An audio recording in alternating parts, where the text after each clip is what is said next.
Welcome to My Hero 360, a community that features the voices of our heroes who bring awareness and advocacy for health conditions. Hello and welcome to another episode of My Hero 360. My name is Carrie Fitzgerald and today I'm joined by Michelle Hammer, a mental health trailblazer. Michelle, thank you so much for joining us today. Thank you for having me. So Michelle, let's get into your story. At 18, you were originally diagnosed as having bipolar disorder, but then you were subsequently correctly diagnosed as having schizophrenia when you were 22. So tell me about that. What was that like coming to learn that you had schizophrenia? Yeah, so when I was 18, I went to my college health center. They told me that I was bipolar within about 15 minutes of diagnosing me, or just really in 15 minutes of just talking to me. They give you that flyer or that pamphlet of some girl crying, what your life is gonna be like now. And I was like, well, this really sucks. And I was put on medicine. It wasn't the right medicine because I'm, subsequently not bipolar. So I ended up in the psych ward, twice my freshman year, once my sophomore year.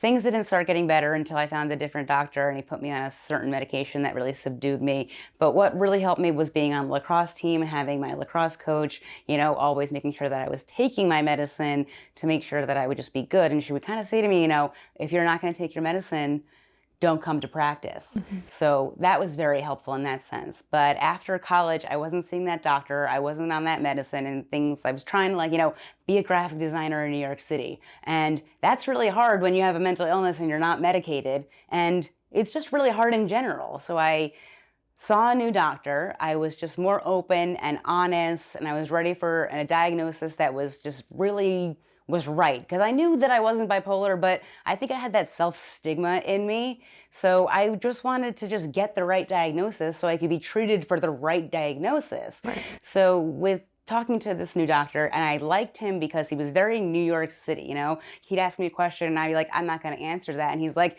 yes, you are. You're going to answer that question because you paid to come here. You're answering the question. And I was like, I kind of like this guy. He's like kind of on my level. And so he kind of told me I had schizophrenia. And at first I was kind of bummed out about it. I was like, oh, I got this diagnosis. What are people going to think of me? Are they not going to like me? What's going on? So I went out to dinner once with my three best friends from college. We lived together for 4 years. And we're sitting at this bar, but we're at a table. And I said to them, I'm like, guys, so I found that I have schizophrenia. And their reactions were seriously like this. They were like, isn't that what you had the whole time? That couldn't have not been more obvious. And yeah, we told you that. So I was like, okay, well, if my best friends already knew and didn't care, why am I going to care about judgment from other people that I don't care about? Right. And that's kind of just how I took it. And I was like, it's just me. I already am me. I'm now diagnosed. That doesn't change who I am. It just gives me a label of what I have. And now I can be treated for the right illness. So it sucks to get a label, but you want the correct diagnosis to get better. And that's what happened. Yeah. You talk about being diagnosed so you can be treated properly is, important. And so I'm glad you highlighted that. While you're going through this, because this is over the period of a couple years, right? What helped you kind of go through some of those challenging times before you've got yourself in a position where you're managed and you can function and, be kind of stable? I think what helped me kind of, function, stay stable during all that time was just having the best friends that I could have, always there for me when I needed them. If I had to talk to them, that was helpful. Being on the lacrosse team, having my coach really helped me, having teammates that would help me. Having that support team is really, really important because you need people to lean on. So if there's anyone you need to call, anyone you need to talk to, anybody at all that will give you any kind of comfort is really important. Or also, like I mentioned, the people on my lacrosse team, but also just having a structure like that is really important. And yeah. I think that's actually really what you need as well, like a structure, a follow thing. And that's what college can really be, especially with college sports, your classes and then your runs and then your practice, then that leads to your games. And I thought that was really helpful. Yeah, oh, absolutely. And so I want to just talk a little bit about treatment. What would you say the importance of finding the right mix, the right things that work for you? Yeah. It's definitely a challenge to find the right medication that's for you. Not every medication is good for everyone, so that's why when people ask me what I take, I don't like to tell them what I take, because they then start taking it, something goes wrong, I don't want to be blamed. But like, you have to try. I've tried like maybe 15 different like meds, like, and I've taken it, I've hated it, I've taken it, I've hated it. But like, you take one, then that's good. You might need something else. You try that one, then maybe you have a struggle with something else. You take that one, but it takes a couple of years to figure everything out of what you need. Right. And then you kind of just go with it. But it's a process, and it's not just going to happen the first time. And if it does, that's amazing, good for you. But like, it's a process to find the right medication. Yeah. And that's why, like, I even should tell my former self, don't give up on the meds. But like, I try to tell people, it's like, don't give up on the medication. You will find something that works. You will find the doctor that will prescribe you things that work. So just have patience, you'll get there. Mm-hmm. Yeah. Yeah, I think that's something you often hear is, you said it took years, finding something that works for you and committing to it, right, long enough to find out if it works, right? Yes, absolutely. Like, I sometimes don't give them the long enough chance, because they're like, if you take it after 2 weeks, then it'll start working. And I'm like, that's too long. Yeah. I don't want to feel like terrible for 2 weeks and then wait, Right. I just always want to just be like, if I feel it, it's good. And sometimes they make you feel bad, or like, throw it in the garbage. But like, you just got to have patience, find what works, see what feels good for you, and then stick with it, because it will work, And so you've created this really incredible personal brand where you speak very openly, publicly, honestly about this, all these things we're talking about. You're just everything you've experienced in living with schizophrenia. So you've said that you share this because you hope to remove the stigma. You hope to show people what people, living with mental illness can accomplish, what they can do. They can live very, full lives. So what got you started I'm going to post on social media, and I'm going to be, public with all of this, because it's really incredible that you're sharing this. Thank you. Well, I think when I was, how old was it? Maybe like 25 or 26, I decided that I didn't like hiding my schizophrenia anymore, and I wanted to make a change. I wanted to do something that would help the mentally ill homeless, because I saw homeless people that were talking to themselves just like how I do it, but they were homeless and I'm not. And I realized that if I didn't have my support team, I would be homeless just like the guy that I see on the subway talking to himself just like I do. So I wanted to do something that would, raise awareness, bring some attention, anything to schizophrenia or mental health. I started a clothing line, Schizophrenia.nyc, and I started meeting people from all over the world, all over New York City, and they all just had tons and tons of questions. And it just turned my Instagram into me answering tons and tons and tons of questions, and that's how it just developed from there. Mm-hmm. So I found that, to me, I thought these questions were so simple, but then I realized, wait a minute, these questions are not so simple to everyone that doesn't know about schizophrenia. Right. I realized people are really uninformed. So I was like, I'll just answer every question. Let me tell you what it's all about. Yeah. And that's just how it started. Yeah, because if you don't know someone, you just see what you see on TV or, in different mediums. So many misconceptions, Exactly. especially the violence. People think they're so violent. And they're like, oh, do you live at home with your parents? Everything. Do you have a job? Can you get a job? Yeah. Are people afraid of you? Mm-hmm. Are people scared of you? Mm-hmm. Or can you drive? Anything. Can you find love? Can schizophrenic people get married? Wow. Just all kinds of questions you wouldn't believe. Mm-hmm. Well, besides the, unfortunate and uninformed things that people say to you, what has been some of the positive or rewarding feedback that you've heard from people? I have gotten a ton of rewarding feedback, and a lot of the best ones are you help me understand my partner or my son, my daughter, or my whatever, people that really get something from my videos. Mm-hmm. Or just people that are I really see myself in you, you're helping me deal with my own diagnosis. Mm-hmm. like compliment like that, or like, you know, I never miss one of your videos, or just that you're teaching me so much. Those are the comments that's why I continue to do what I do, is because people are learning from me, which I never thought I'd be some sort of teacher kind of a person. But when people say they're learning from me and I'm helping them understand their loved ones, that's why I'm doing what I'm doing. Recently somebody commented, they were like, this video taught me more than I learned in nursing school. And I was like, oh wow. That's impactful to hear that. Yeah. A medical professional, saying that about your content. That's really incredible. Yeah. And I was like, this 30-second video? Yeah. Well, they are really great videos, really informative videos. Thank you. Everyone should go, follow you, check it out at schizophrenic.nyc. Yeah, schizophrenic.nyc. It's really great what the content you're putting out. Thank you. So on the topic of Schizophrenic NYC, that's also the name of your clothing line, yes. Your merchandise line that you've created. You're an artist, right? Yes. You're very creative, so you've parlayed that into creating merchandise that has, verbiage on it that, seeks to reduce the stigma. You're wearing one of the shirts now. Let's see. Don't be paranoid. You look great. That's right. What inspired you to start this?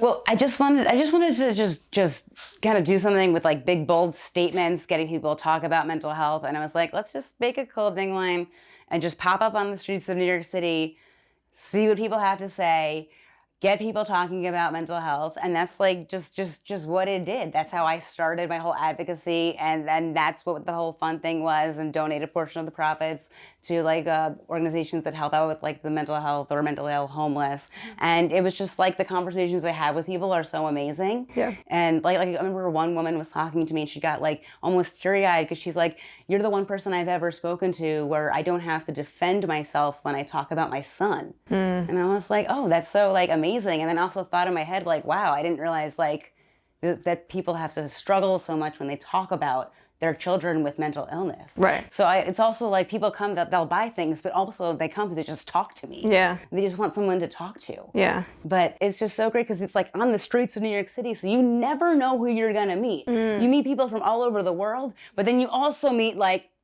New Yorkers. Yeah. And they always have a lot to say.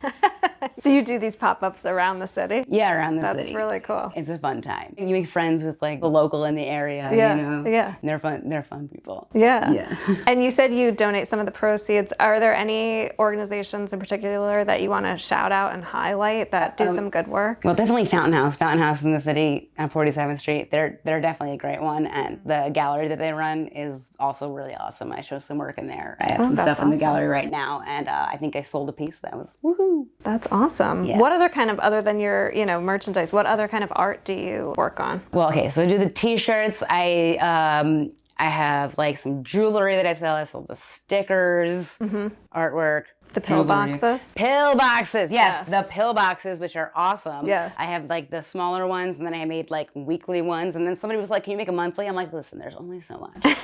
Only so much. But yeah, those are fun all the time.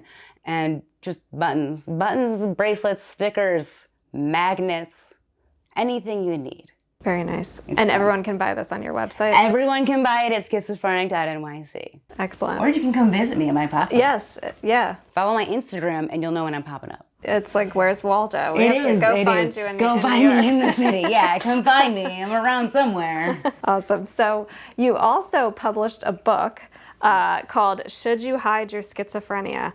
What inspired you to write the book, and what does it offer to readers? So what inspired me to write Should You Hide Your Schizophrenia was really just all the questions that I kept being asked, like the repetitive ones over and over and over again. So I just created a book, and it was just answering all the questions, all of them that I had. And then like the last question, should you hide your schizophrenia? Because a lot of people say, I was diagnosed, but I'm not sure if I should tell anyone about it. So the end of it was just like, really, should you hide it? And like answers like why you should or why you shouldn't, what's really up to you. And then I just named it that just because it's kind of a big, bold statement. Should you hide it? And that's just why I wrote it. And I think people like it. I think people get it, informed by it. People understand schizophrenia more by reading it. And it was just a fun thing to do. Yeah. I want to talk more. You're a proud New Yorker. We are here in New York filming this interview. You've said you want to make a difference with the way people perceive those who are living with a mental illness or, going through a mental health issue. And so people with schizophrenia face a higher risk of experiencing homelessness. And 1 in 5 New Yorkers has a mental health issue. Yes. So what changes would you like to see happen as it relates to people better understanding and accepting those who are living with mental health? I think it's a really hard question to answer, to get people to understand people with mental illness. Because the thing is, I always try to tell people, 1 in 5 New Yorkers has a mental health issue, but nobody talks about it because of all the stigma. So if we would just talk about it more, there would be less stigma. So that's the whole thing. If the mentally ill homeless person, if someone could understand that homeless person is mentally ill, then maybe they could get more help instead of just being brushed by and everyone just thinks that they're on drugs or they're just worthless. That's all, they're nothing. If they could understand that it's actually a mental health issue, that it would actually somehow be fixed in some way. We could actually, not be fixed, but more helped in some way, or just address it, or just do something better than just thinking that person,